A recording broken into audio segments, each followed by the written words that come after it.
Hey, good morning. Good Friday morning to you. Wanted to jump on real quick. I had a great conversation yesterday with a friend who said, "Hey, I feel like you kind of left me hanging with that last video." And I need to apologize because I didn't realize that was almost 2 weeks ago, and there was no intent to leave anyone hanging for sure. So if you felt that way, my apologies. But it was really the conversation, in all seriousness, was really about some additional thoughts around, well, where do you think we're headed, right? What do you think is going on, and where do you think we're headed? As we kind of talked about, the kind of current scene that we're in from a work standpoint, right, and from a even kind of at a macro level, right? As we talked about that kind of agrarian society and the connection, the family connection, the small community connection, those things that were present during that time period. And then as we kind of moved more into the industrial age, kind of the things that most of us, at least that would be on this platform, are used to and relevant, the ways that we were trained up in what work meant, right? When we think about the influence of our grandparents and the greatest generation by far,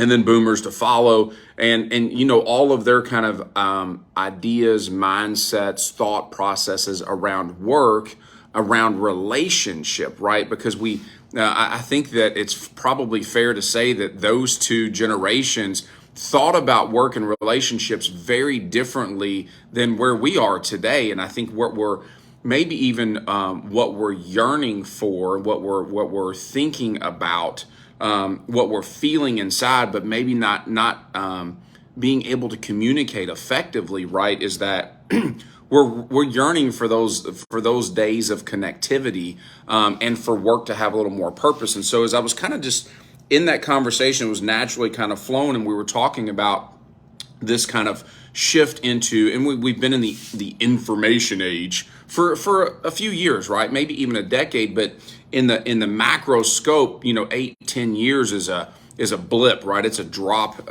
in the bucket. So as we think about kind of that information age, well, what the hell does that even mean, right? And we thinking about, as we saw just in the industrial age, like these things, just history repeats itself, right? I heard that said, but until you kind of think about it or try to think about it at more of a macro level as an observer, it's hard to kind of see some of those trends, and because we're in it, right? We're feeling it, we're feeling the burn, we're feeling the frustration of the way things are, not realizing that, hey, this has happened before. So then how do we make better decisions as it approaches us now, right? With a little heightened sense of awareness. So as we think about that kind of information age, and I think about again, as it relates to the industrial age, is that there were people on assembly lines, and then automation came in, right? And then those lower level jobs, right? We were forced into a higher level thinking, higher level skill sets that we were able to do inside of those factories, right? And that for those that were not up for change, they got moved into other opportunities, right? But there were many that were able to evolve and adapt to that change, and then it kind of excel in a different role. And so as we are kind of in this place where I think we're going to see a lot of the same things happening, right? As we see software, we see automation, even AI really coming in and making some of those more consistent, predictable, lower level decisions from an automation standpoint, that today we have massive call centers and all of these things for. But as we start to automate some of those things, that the need for that deeper level knowledge type work is now coming online, and that's what's being called for. And I think that if we look at, and again, in the industrial age, we had that catalyst of war, right? That really pushed all of that technology forward and made that possible. Probably even if you look at like an adoption rate or adoption models, that it was probably a little before its time, right? That some of those things, some of those inventions that have been sitting on the shelf, even radar, if you go back and research kind of like how radar became a thing, it's crazy to think how soon, how many years previous to the war, and even didn't get adopted in the first one, but in the second one, right, that it became kind of a really a lifesaver, if you will, that was a really bad pun, and that was not intended, but it became like one of the elements, right, of a successful war. And so as we look at that, I think that COVID was that for us. So I think if we start to look back, we'll see that COVID was this catalyst. And here's what I mean by that. There was a ton of technology that was kind of being developed and that was kind of on the shelf. And I'm not talking about vaccines or from a healthcare aspect, even though that was a component of it.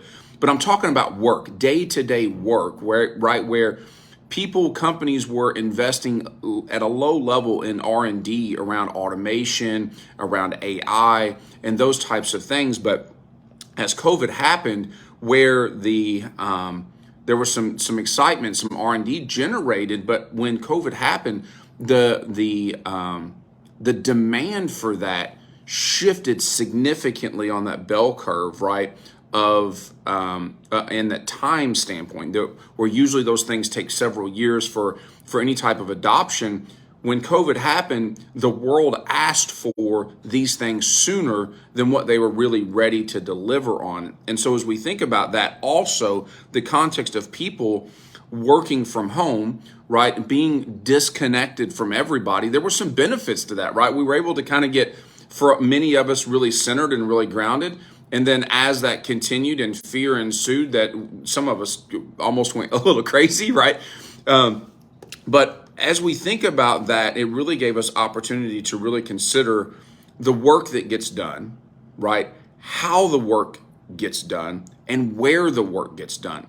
And those things are top of mind for many, many employers, but they're also top in mind for many, many people, right? Us, individuals, in the work that we do, where we do it, how we do it, right? The value that we bring to the table. We were able to have a little bit of space, a little bit of capacity to start thinking about it because we were disconnected from that routine-oriented, regimented routine of going to work and doing the thing, right? And so now that time is kind of coming back to normal and we get back into those routines and we feel this pull, this nudge back to like, there were elements about that I felt more connected than I felt in a long time. We revisited and reflected the meaning and the purpose of relationships, both in work, for work, but also just personally, right? At home with our wife, with our spouses, with our children.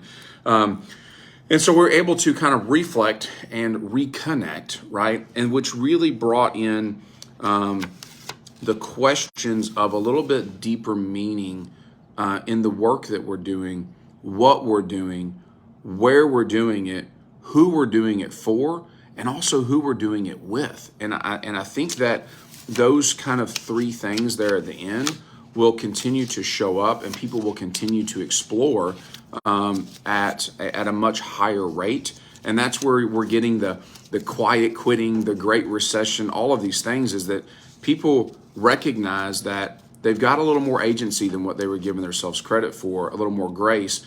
And there's a demand and a calling for more meaningful work done in more meaningful ways and with more meaning with the people that they're doing it with. And so, and I think this is across all boards. We can talk about this. I've got several clients, if you will, that are in the service-related business of different sorts. And this is everywhere, right? This is small business, this is big business. And I think that the sooner that we think about this differently, that the sooner that we're willing to think about it a little differently, then the sooner we'll get ahead of our competition, both as individuals and as businesses. So I appreciate you guys. Love you guys tremendously. I'm beyond grateful and humbled by some of the conversations that we're able to be a part of, and the change and impact that we're making.